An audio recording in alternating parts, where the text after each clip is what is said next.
Another beautiful day today, but the rains are coming, so is the snow and the cold weather. Well, I think it's supposed to stay in the 50s all day today, even into tonight a little bit. I'm not really sure I'm understanding the weather forecast, to be honest. According to the warning, because I got a watch or a warning, we are right in the middle of where this storm is supposed to dump the highest levels, yet they're saying that we're not going to get the highest levels. But it's going to rain also, and it's going to be a significant rain. Now, as you know, my well is very old, and as a result, it has collected dirt through runoff. So runoff comes down into the well and goes down through the well casing. I fixed all that. I put in a well packer and a new pipe and PVC. I redid the pad. I put a new pad in it. I put a building over it, extended the building out further. I've got a French drain running around here. So all the water should stay away from this. But when you get an all-day rain, it's actually supposed to be a day, all night, and all day tomorrow. I don't know. It worries me because one time after I got all this done, we had flooding conditions. The ground was so saturated all around here that the well got dirty again. And it actually disappointed me because all this effort I put into it, and I thought, well, the first rain we got. So it's quite possible the way they drilled these old wells, they didn't put the well casing all the way down to water table. They put it down to bedrock. Once it hit bedrock, they stopped. Well, water still can go to the bedrock. And so what it does is I think it collects all that dirt and rock and everything and drops it down in there on these heavy, heavy rains. So it's just an old well. So that being said, since we're getting ready to have a heavy, well, not heavy, but a long rain, I want to get the tank filled up now before it rains. And then I think if it does get dirty, then that by Friday, Thursday or Friday, I'll be able to flush it out. No big deal. And it should be a little bit warmer by then. I think it's supposed to, temperatures supposed to go back up after the snowstorm is over with. That being said, I also want to fill up the tank now before the temperatures get cold, so the tank warms up even more. It should be, I would imagine, about 100 gallons should be empty by now. This is very hard to do with one hand. Okay, so we got it up. I didn't have to use my head. Usually I put my head up underneath it. Let's see where we're at. Oh yeah, so we're right at 75 gallons, I guess, about where we're at. Then we got to fill it up. So that'd be a nice little boost in water temperature. That also, because it seems like every time I talk about this thing, people don't understand what I'm doing. I also got ventilation running from inside the house into this area here, just underneath this piece of insulation, and that heats everything up all the way to the outlet of the tank here on this side. So everything's covered up with insulation. We've gotten into single digits several times this year already, and we've not had any problems. So I'm gonna go start the generator. So as you know, my generator's really old. On cold days, this thing just doesn't want to run the well pump. So I got to warm it up. Well, today's not that cold, but I'm going to warm it up anyways, just so I don't have to fight with it. What I do is I take off the side cover. I've told you that several times, because this insulation, this is an insulation suitcase is what it is. And it really restricts the airflow, I think, as this generator has gotten older. So I take the cover off, and then I open up the air filter cover. Just open it up. And then I let it run for a few minutes while I get the hose set up to the well.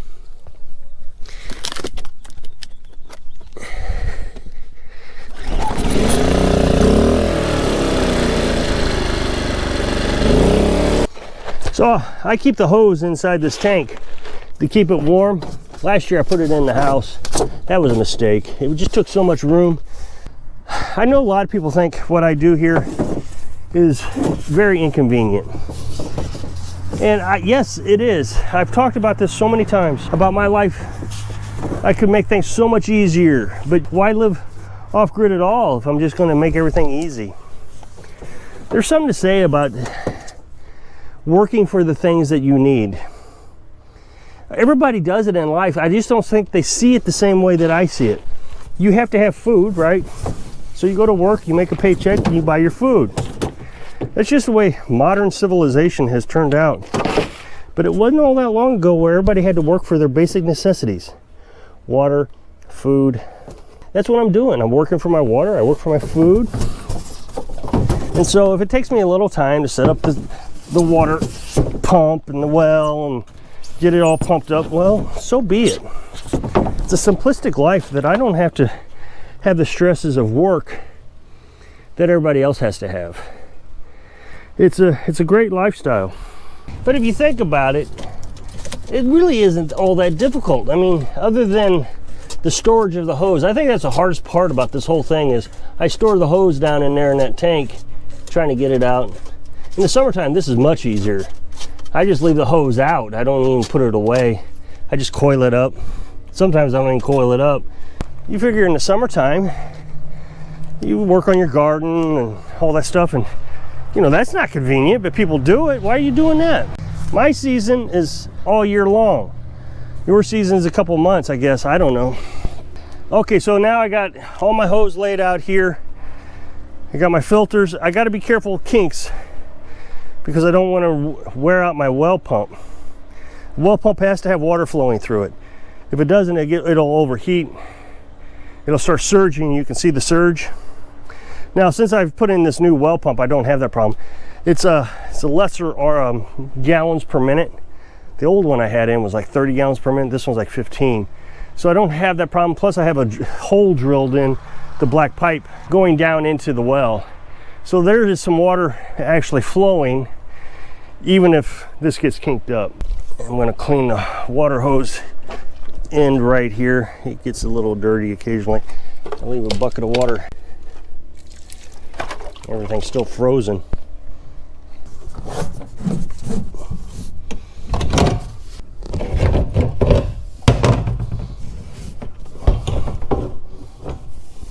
All right, let's go down and see if we can get that generator to work.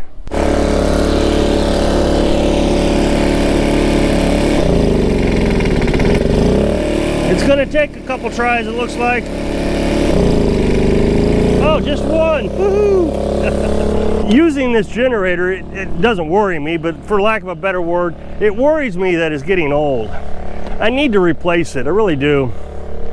But I just haven't. I figured, well, I'll just run it until it dies. And when it's really cold and it doesn't want to go, I think, well, it's probably time to replace it. But warms up a little bit, it acts like new again. So I'm going to switch this over. I should have done that already, I meant to. Just so you know, I put the tarp here. So when it's really cold and windy, the wind doesn't blow into the tank, so I can just wrap this kind of up with the tarp. Just keep the wind out of it a little bit better.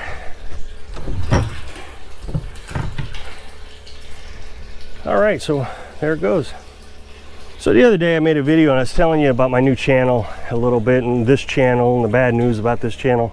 And I was saying that I'm not going to invest any more money into this channel. I think it's well, I don't know if it's a bad idea. I think it's a bad idea, but a businessman may be able to see it differently and say, I mean, if I was Elon Musk had, I don't know, let's just call it $30 million left. He had two companies that were going broke. So he took his last $30 million, put 15 million in each one.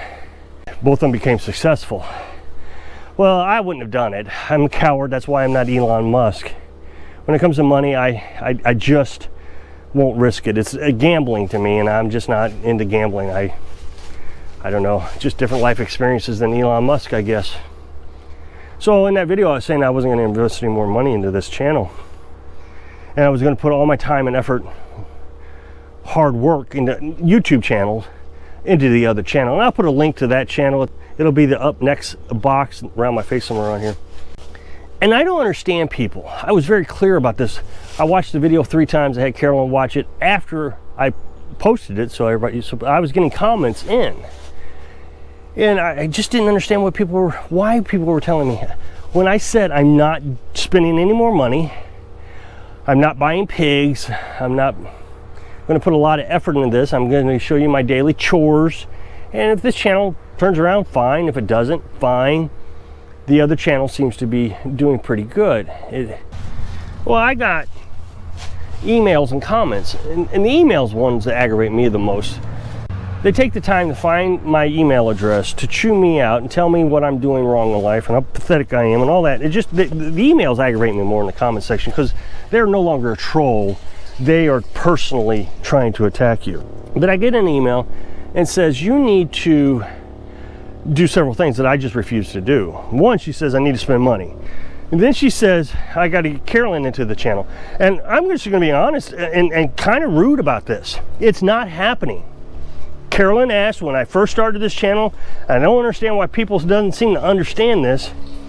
She doesn't want to be on the channel. So she's not going to be on the channel. She's my wife and I'm going to protect her that way. But I don't understand when you specifically said, okay, Carolyn and I have made a decision. This is what we're going to do. And it's like, you know, I even said that it'd be like me owning a store that's gone broke. I would shut the doors on the store. That would be the end of the store. Well, what are you going to do? Go to the owner of the company and say, no, you can't close it. You got to do it this way. Well, I'm not closing this channel. I'm going to continue running it. I'm just going to put my attention on the other channel and not worry about growing this channel. And so I replied back kind of rudely. Why are you emailing me telling me what to do when I specifically said, I don't want your opinion? And maybe I was rude, but even Carolyn thought she was being rude by emailing me, telling me how to run my life when we've already decided. Why do they insist on running people's lives? If they want to start a YouTube channel and they want to go spend money on equipment to cut brush, then they should go do that. But I'm not. I've never asked for an opinion on this channel, ever. Because I don't want opinions. I want to make decisions on my own, and I just want to share my experiences with folks. So if you'll check out that other channel, I'd really appreciate it. I'll put a link around here somewhere on this. It's the up next box. So I hope I can inspire you to do your own thing so you can live your dream. Thanks for watching.